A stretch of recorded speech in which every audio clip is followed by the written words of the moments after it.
Hello and welcome back to Table Time Lifestyle. We have an abundance of things and we live in a society that just wants us to get more.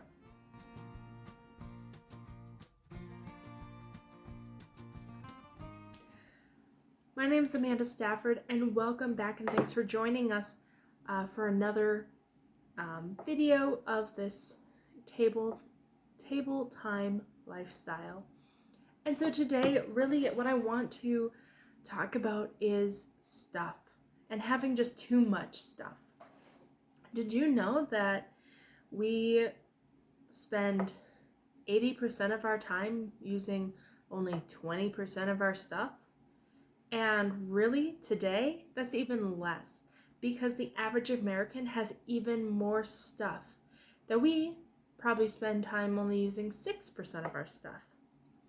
So this past week, a couple things that we did, Colin and I, was we did a little decluttering as well as my sister Crystal to help really help my sister understand her style, and with Colin helping him find ways to relieve some anxiety. And so first and foremost, I want to talk about clothing. Now, we all might look in our closet and open the closet and think, what am I going to wear today? And it's a tough decision because we have to look at what we have and say, yes, this is what, this is what we want to wear. And making those choices might not be easy.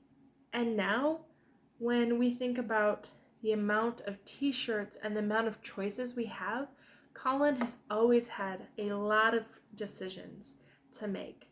He had a lot of t-shirts that his drawer would not even close.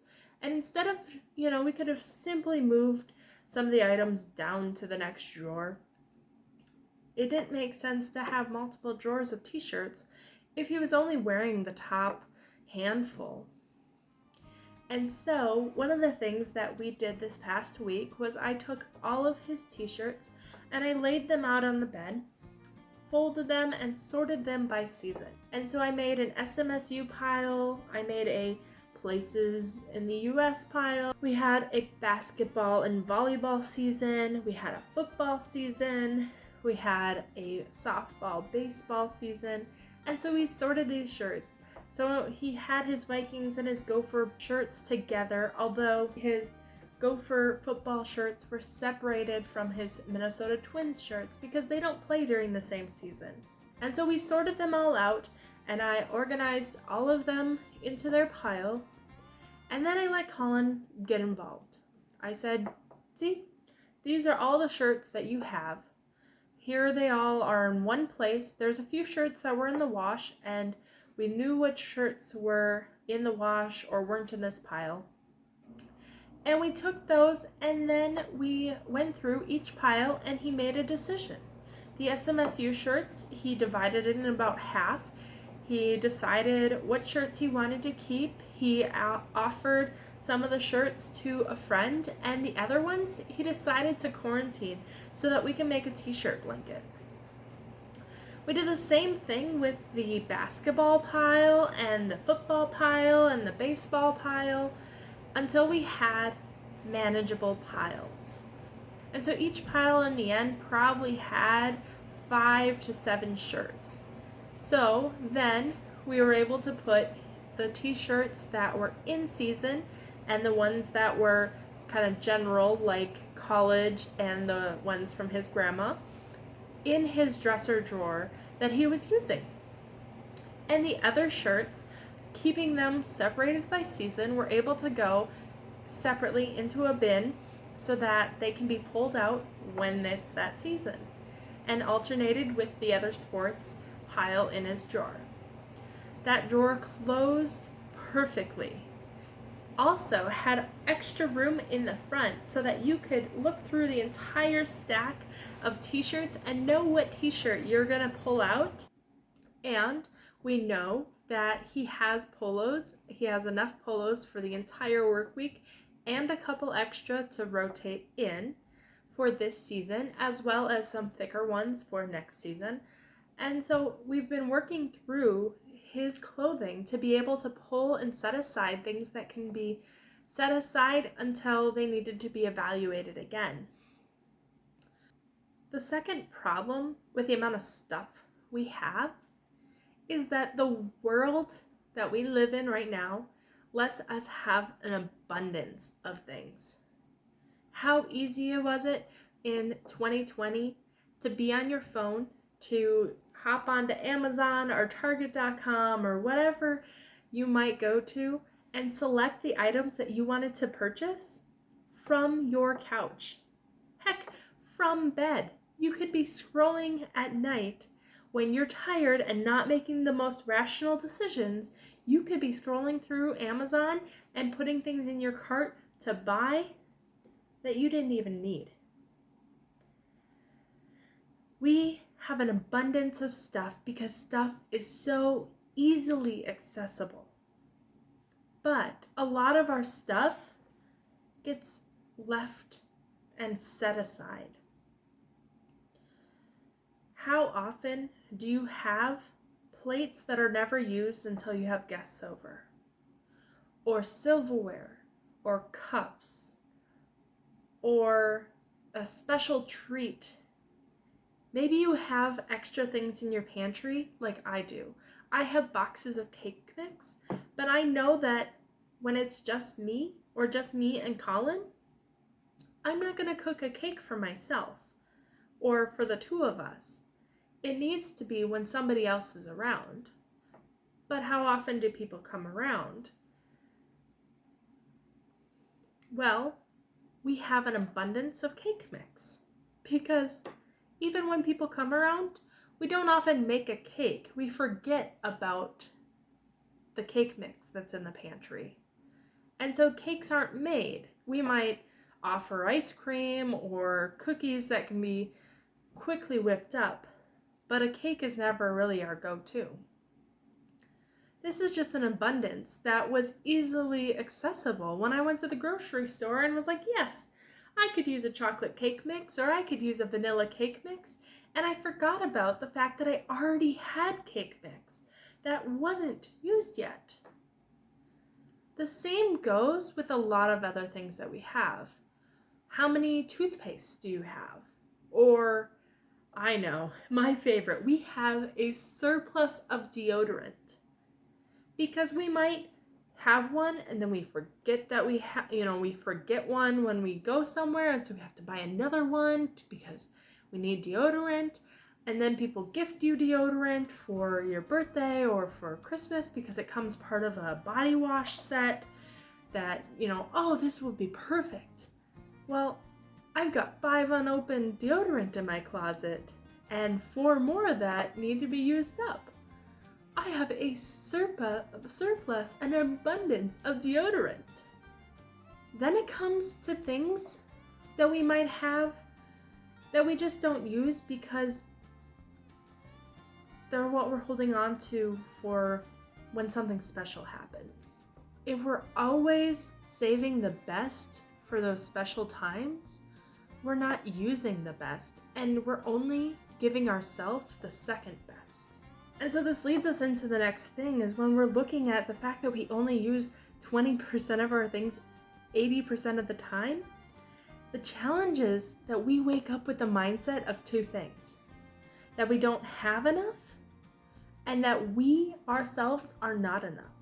And we need to change those 2 mindsets to be able to be happier, to use more than 20% of our stuff, to declutter and minimalize so that when you look at your stuff, you have less stuff, and that means you're using a higher percentage of your stuff at a time.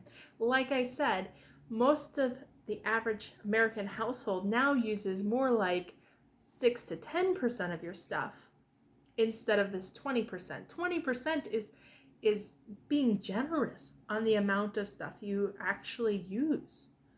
And so when you're thinking about 80% of your time, you want that 80% of your time to make you feel like you have enough and that you are enough. So the idea of I don't have enough comes from the Great Depression, and historically speaking, where we needed to save up. We needed to store for the winter. Before cars, we didn't have accessibility to Walmart. Walmart didn't even exist. You would have to walk into town or ride a horse or in a wagon. And especially in the Midwest, those are harsh winters.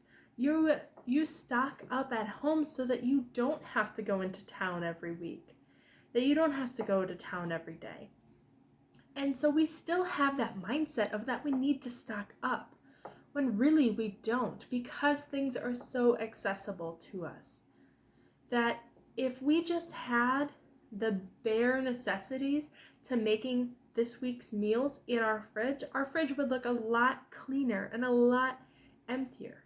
Our pantry would not have to take up the entire coat closet. When we say that we don't have enough and then have to spend an hour a week at the grocery store or at Target or Walmart or whatever we need to do to make us feel like we have enough, we then limit our time. But a lot of the time, we don't have time. And so we say, oh, well, if I just got this, it would make my life easier. If I got a power tool, it would make that deck project easier, even though you're not going to get to that deck project because you don't have time. And now you don't have money because you spent extra money onto the deck project that you won't have time for. And so if you don't have time, you probably don't have money because you're trying to make more time by using money. You might find that you miss things in your life, that you miss somebody growing up. I don't have children, but I have a niece and a nephew. And within the few weeks, the 2 to 3 weeks that I hadn't seen him, my nephew, you should see how big he's gotten. His head is almost as big as his sister, who's 2 years older than him. And it's crazy to think, where did that time go? Versus when my niece was that age, I would be driving home twice the distance from where I live now to go and visit her and not miss a beat. I didn't want to miss her growing up, and I don't want to miss Oliver growing up either. But it's that we don't have enough time. And I do know that right now my time is definitely divided between trying to start a new job and get licensed for my job and working on my wedding stuff, and my sister went on vacation, and there was all these different pieces that limit the amount of time that we have. But I will tell you, it was very fulfilling, and I felt like I had enough going to visit them this past weekend. And while we were there, out of all things, we got to do what I enjoy, and that was tidying and decluttering. Something that I would never think I was interested in until I saw the rewards of having a simplified life.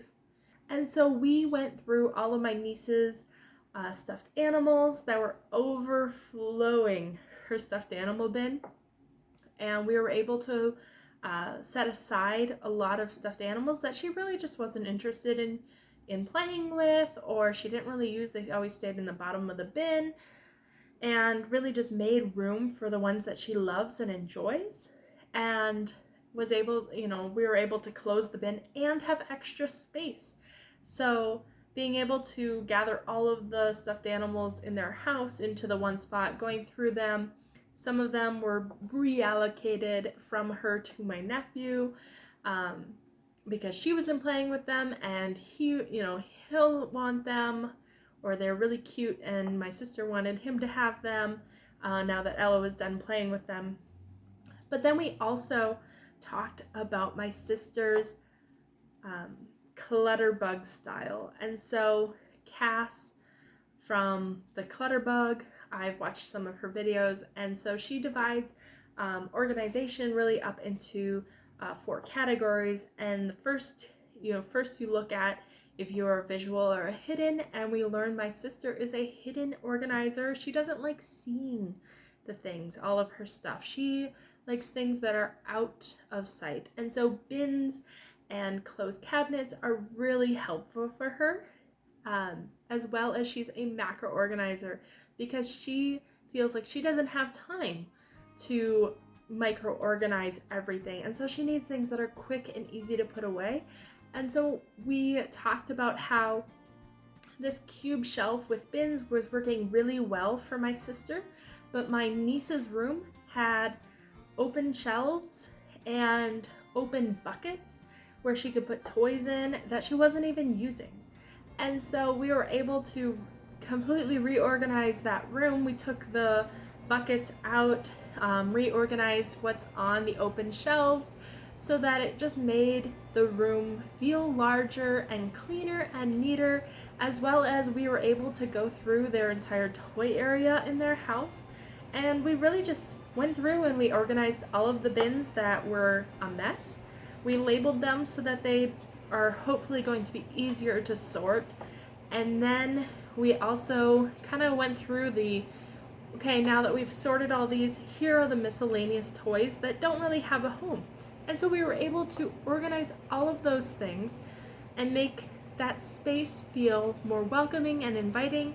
And it didn't solve all of my sister's problems. There's still open shelving and sections of our house that bring her anxiety. But by having the accountability of me and Colin and her working on this project together, as well as involving my niece, who is 2.5, and she is more than willing to let some of her toys go to new friends, which is really exciting to have that mindset. But for my sister to have that accountability of having Colin and I there working with her, even on different projects, while I was sorting toys with my niece, my sister was able to go through books and a shelf that used to look super chaotic. She was able to organize it, as well as take out duplicates of books that she didn't even know she had. And finally, one of the most exciting things from that trip was actually working on a new tactic to help clean up their house. And so my niece loves this little shopping cart, or shopping carts in general. She actually has 2 in their living room, and then my mom at her house has at least another one. But my niece loves shopping, and so I turned cleaning up the living room into a game, and it turned out really well. I told Ella, I said, hey, we're gonna go shopping. And so I grabbed one cart and she grabbed the other, and I said, we're gonna pick up everything that's on the floor and then we're gonna go check it out. And so we picked everything up. We picked up baby stuff, clothes, toys, dishes, anything that was on the floor in the living room. And then we drove the carts back to the play area, and we were able to then have all of the stuff that needed to get organized in one spot. And then we were able to organize it right there, because the toys, we had already moved all the toys back to the toy area right by the bins so we could put it in the proper bin. The laundry room is right off of the kitchen in that toy area, so we were able to make get the laundry that needed to go into the laundry room right there. The kitchen being right there as well. It was the ideal spot to really organize and go through the stuff that was laying around the floor. And it also helped because then I was able to work with my niece and tell her, oh, can you put the food back in this bin? Or can you put the doctor stuff in this bin? And so she was able to start putting things in bins, and knowing by what I was explaining to her to do, that there were intentional bins for each item. And so that she knows that they don't just go in any bin, but that there's a specific bin that goes for certain things. And obviously it's going to take her time to learn. And hopefully right now the labels are going to help my sister, with my sister being able to know where things need to go and throwing them in there, as well as my brother-in-law being able to have a quick grab and put away. And obviously it didn't mean that we got rid of all of their toys. They still have a lot of toys, an abundance of toys at their house, but it's one step to a cleaner house, and as they realize if they realize they have too many toys to manage, that then they understand here's the limitation, that that the bin is the limit. And so, for example, we put all of the balls in a bin and we couldn't get the bin into the cube shell. And so I left it that way, and then I asked my sister to come and decide what ball is not going to go because the balls don't fit in the bin. And so my sister came over and she looked at the bin and she took out which ball was going to go away. She actually decided on some balls that the kids weren't playing with. This one, it always goes flat. I don't really know why I put this one. These are those squishy water toy ones, and once they get filled with water, they hurt. But they also don't dry terribly well, and so it's not good to have mold and things that can get moldy and things like that. But my sister had these things that she wanted to donate, and I put them in my donation box, so if she decides that it was not the right place for it to go, that they could be taken out. Otherwise, if she forgets about them and they're out of mind, out of sight, and she doesn't need them, hasn't found a lack from them missing, they're just gonna go to the donation center here. Likewise with the extra books, it's about taking those books and we put them in the car so that now they can go out in those little libraries throughout town so that other families can enjoy them.